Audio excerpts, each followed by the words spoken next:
Just don't touch anything as we go through. If you need to sit, we have the 2 chairs downstairs and upstairs. There should be a little lighting over it. That's silent one. No, don't push it. That's silent one.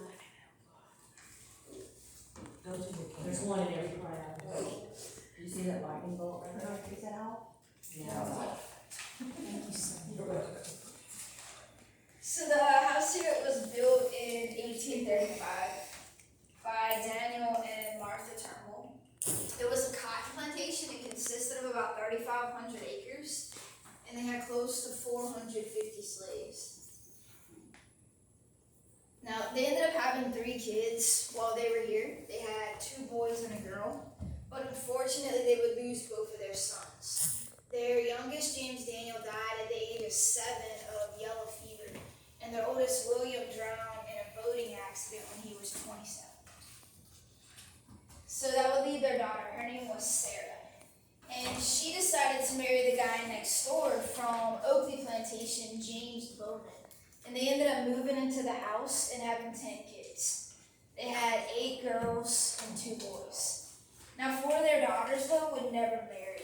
So they would take over the plantation, and the last one died here in 1955. The house was then sold to a couple from Houston, Texas, Milton and Catherine Underwood, and they did the restorations here. It took them about 8 years and $10 million. But if they wouldn't have done that, then we wouldn't be standing here today.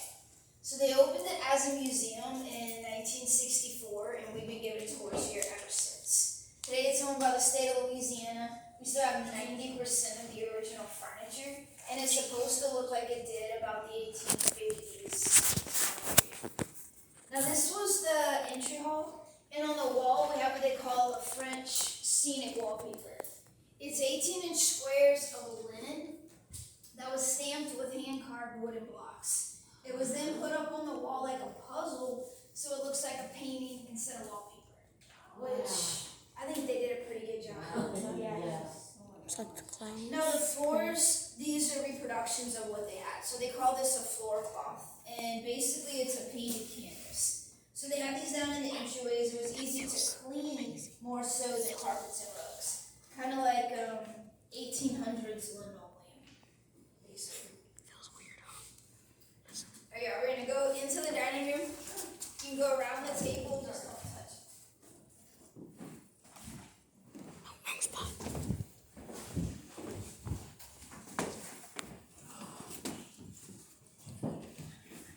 What's that?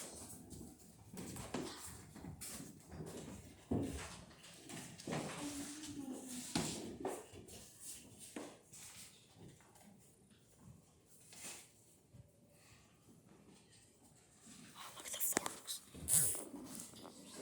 It's not a fork, it's an orc. No, he has 3 prongs.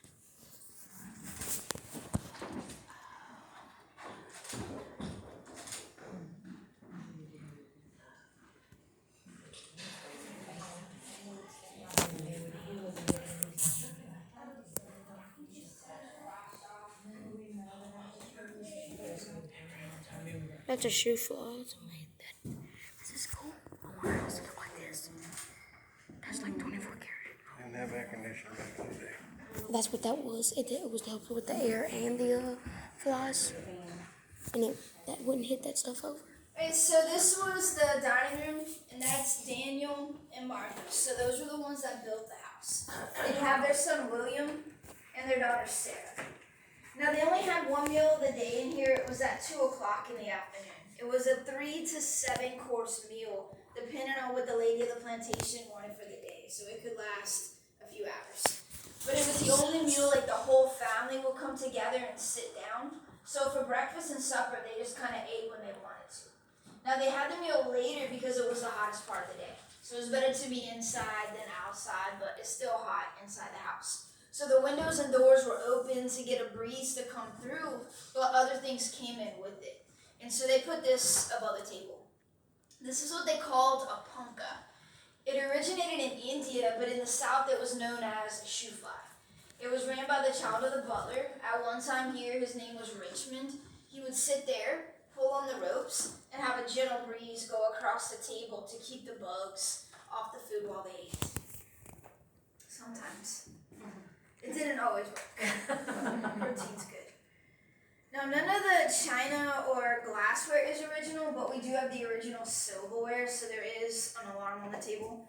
But they would follow a French menu where the salad was served at the end of the meal instead of at the beginning. So when they set the table, they would put the salad fork closer to the plate because it was one of the last courses that would be served. So it is set up different than what we're used to, and that's probably why we had to have the alarm, because people kept trying to rearrange.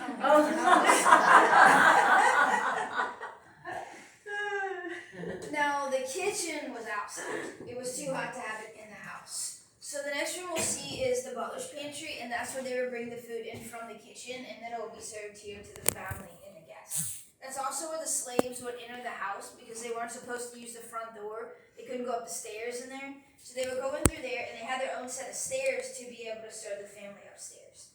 That staircase is still in its original condition, just to show how hard they worked to keep the place up. They used it so much that there's dips worn into the middle of the steps, carrying up buckets of water, logs for the fire. Anything that the family needed upstairs would have to go up that staircase at one point. And we also have Martha's office. So a lady's office was unheard of back then, but Martha not only ran the house and the garden, she also taught the kids. She was even an herbalist. So she didn't just store things, write things down, she ended up ordering office. And luckily for us, they wrote everything down. They didn't throw anything away. That we ended up with over 8,000 papers. So you're going to see copies of those as we go through the house today, recipes, grocery list. On Martha's desk is a menu for a 7-course meal. So you kind of get an idea of what they were eating. It's a typical Louisiana menu. It starts with gumbo, ends with coffee, so it hadn't changed in 200 years. Do y'all have any questions so far?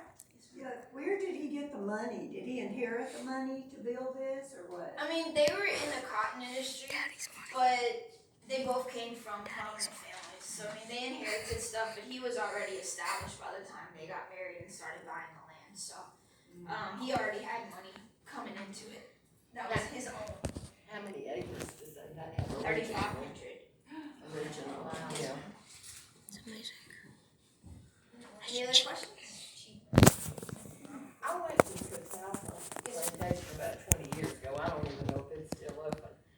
And the little lady was about 90-something years old and gave us a tour. And there was a connection between Catalpa and.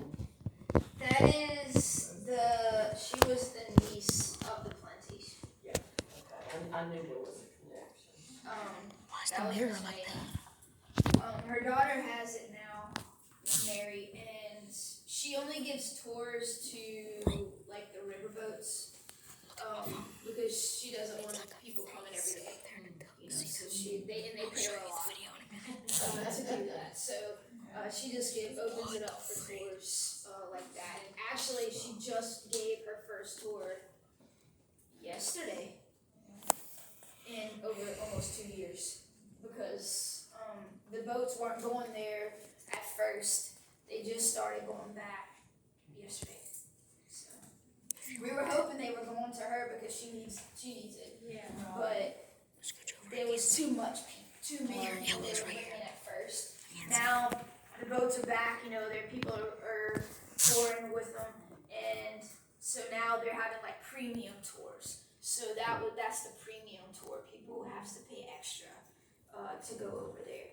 But before, they were bringing us 200 people a day on one boat, and it's literally at the same time, not spread out. And there's no way Miss Mary could do 200 people.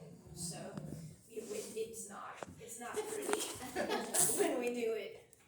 And I hate doing that, because lately we've been having they come in 5-minute increments, 30 people in 5-minute increments. So that means we have 100-something people in the house at the same time. So we have to do stations, and I hate doing stations, because you don't know what the other people are saying, and not everybody works here. We have to bring people in that literally are reading a piece of paper to get the tour.